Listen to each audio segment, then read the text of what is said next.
Et puis, nous avons voulu donner la parole à l'occasion de ce sommet à différents profils, des personnalités politiques en exercice ou qui ont exercé des responsabilités, des experts, des universitaires, des académiques, des journalistes. Mais il y a également dans le combat contre l'islamisme, la radicalisation islamique et le terrorisme, la dimension judiciaire. Et nous sortons à peine d'un procès historique. C'est justement celui de Charlie Hebdo, de l'Hyper Cacher. Et nous avons souhaité donner la parole à un grand témoin, un avocat que nous connaissons et que nous apprécions. C'est Patrick Plugman, ancien adjoint au maire de Paris chargé des relations internationales, mais il a été aussi président des étudiants juifs de France. Il a été aussi occupé de très importantes responsabilités à SOS Racisme. Il est aujourd'hui un acteur incontournable du combat contre l'islamisme et le terrorisme.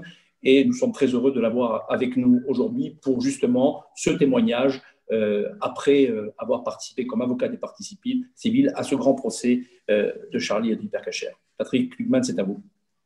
Merci à Arié, merci à Elnet et à la Fondation Jean Jaurès, et merci surtout de me donner l'occasion rare, je crois unique, d'être à la fois un avocat et un témoin de ce moment collectif que nous avons vécu avec mes confrères, avec les partis, ces 3 mois et demi à la Cour d'assises spéciale où nous avons jugé les faits des 7, 8 et 9 janvier 2015.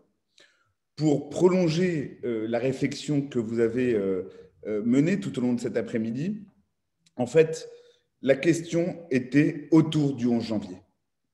J'ai interpellé longuement la Cour d'assises en disant pourquoi tous ces attentats, pourquoi toutes ces morts, et contre Charlie Hebdo. Souvenez-vous, l'incendie de Charlie Hebdo en 2011, pourquoi tous ces attentats contre des cibles juives dans le silence parfait?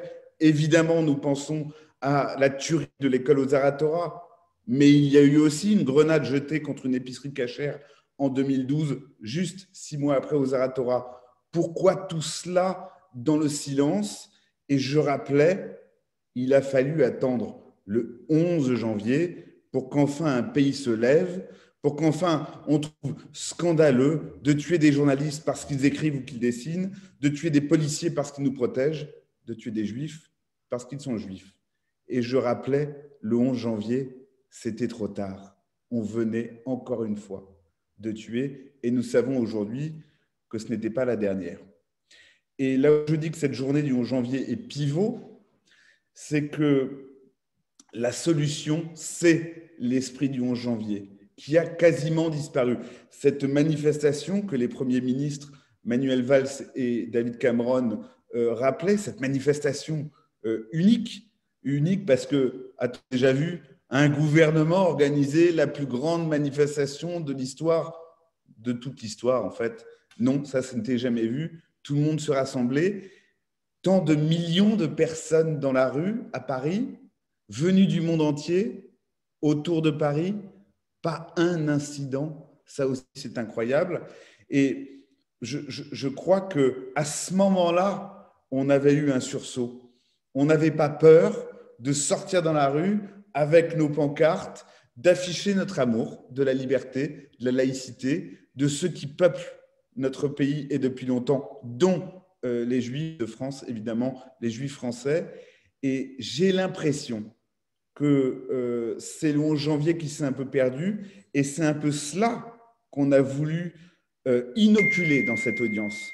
On a voulu que ce procès, on a voulu en prendre le contrôle, on a voulu ramener les victimes dans le procès criminel, ramener les faits de ce qui s'est passé avant, depuis Copernic, ramener ces morts, ramener ceux qui ont survécu, ramener aussi ce qui s'est passé après, pour dire on a besoin de la justice, on a besoin de juger ce qui s'est passé, et un procès, c'est cela. Ce n'est pas que des assassins, ce n'est pas que des complices, c'est les victimes aussi, c'est la mémoire de ce qui s'est passé.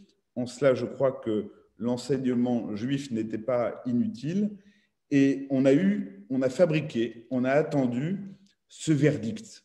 Et ce verdict, évidemment, c'est un verdict de condamnation, mais c'est surtout une motivation que nous avons appelée de nos voeux. Une motivation sur ce qu'est le terrorisme, qui nous avait manqué dans les autres affaires. Une motivation sur ce qu'est l'antisémitisme islamiste. Une motivation sur ce qu'est l'islamisme. Et donc, je crois que ce procès est une réussite parce qu'à la fin, nous avons un verdict impeccable. Nous avons un document judiciaire avec un procès qui s'est tenu dans les plus grandes difficultés que peut se tenir un procès, avec la menace terroriste pendant qu'on juge le terrorisme, avec le péril sanitaire qui fait qu'on s'interrompt et on ne sait pas si on reprend. Malgré tout cela, nous avons un verdict impeccable où tout est exactement qualifié, où tout est exactement expliqué et nous avons les condamnations qui vont bien, avec aujourd'hui le sentiment donc que la démocratie est mieux protégée qu'elle ne l'était parce que nous savons juger la terreur.